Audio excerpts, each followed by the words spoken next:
China blocks some Taiwan imports but avoids chip disruptions. The global economy cannot function without chips that are made in either Taiwan or China, Carl B. Weinberg of High Frequency Economics said in a report. In this photo released by Taiwan's Ministry of Foreign Affairs, Taiwan's Foreign Minister Joseph Wu left gestures while speaking with U.S. House Speaker Nancy Pelosi as she prepares to leave Taipei, Taiwan, on August 3, 2022. China blocked imports of citrus, fish and other foods from Taiwan in retaliation for a visit by a top American lawmaker, Nancy Pelosi, but has avoided disrupting one of the world's most important technology and manufacturing relationships. The two sides, which split in 1949 after a civil war, have no official relations but multi-billion-dollar business ties, especially in the flow of Taiwanese-made processor chips needed by Chinese factories that assemble the world's smartphones and other electronics. They built that business while Beijing threatened for decades to enforce the ruling Communist Party's claim to the island by attacking. Two-way trade soared 26% last year to $328.3 billion. Taiwan, which produces half the world's processor chips and has technology the mainland can't match, said sales to Chinese factories rose 24.4% to $104.3 billion. On August 3, Beijing blocked imports of citrus and frozen hairtail and mackerel from Taiwan after M.S. Pelosi, Speaker of the House of Representatives, arrived on the island. China has not disrupted the flow of chips and other industrial components, a step that would send shock waves through the shaky global economy. Also this week, China blocked imports of hundreds of other food items from Taiwan including cookies and seafood, though the timing was unclear. The customs website showed their import status was switched to suspended. Fruit, fish and other foods are a small part of Taiwan's exports to China, but the ban hurts areas that are seen as supporters of President Tsai Ing-wen. Beijing has used import bans on bananas, wine, coal and other goods as leverage in disputes with Australia, the Philippines and other governments.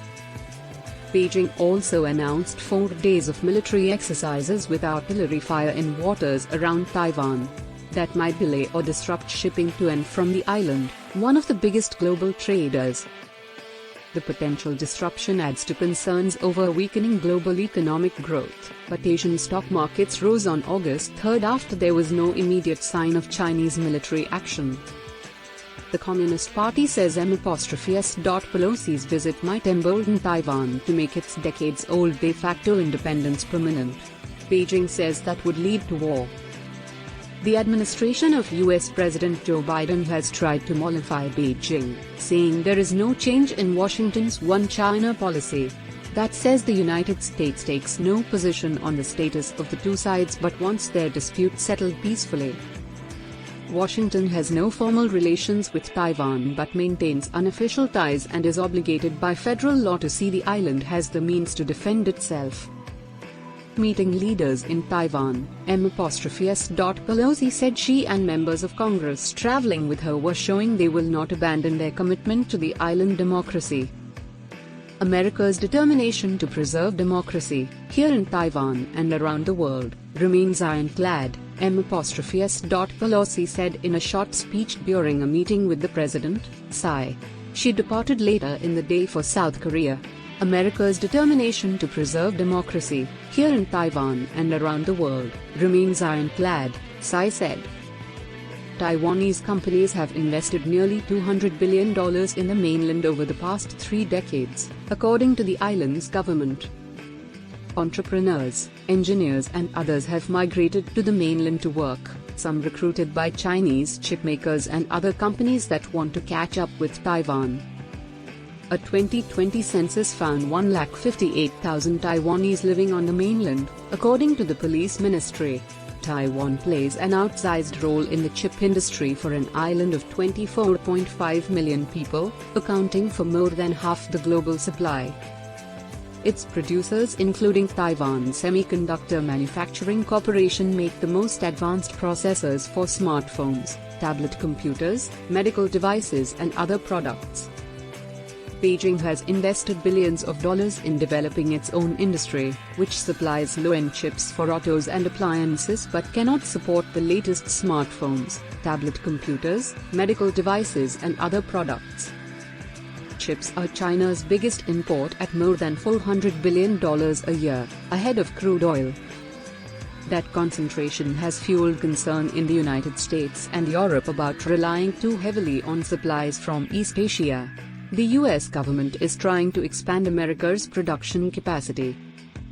Overall, China is Taiwan's biggest trading partner, taking more than twice as much of its exports as the United States, the island's #2 foreign market. Beijing has tried to use access to its markets to undermine Tsai and other Taiwanese leaders it accuses of pursuing independence. The Communist Party also has used military action in the past to try to hurt Taiwanese leaders by disrupting the island's economy. The mainland tried to drive voters away from then-President Lee Teng-hui ahead of the island's first direct presidential elections in 1996 by firing missiles into shipping lanes. That forced shippers to cancel voyages and raised insurance costs but backfired by allowing Lee to brag about standing up to Beijing in front of cheering supporters. Lee won the four-way election with 54% of the vote.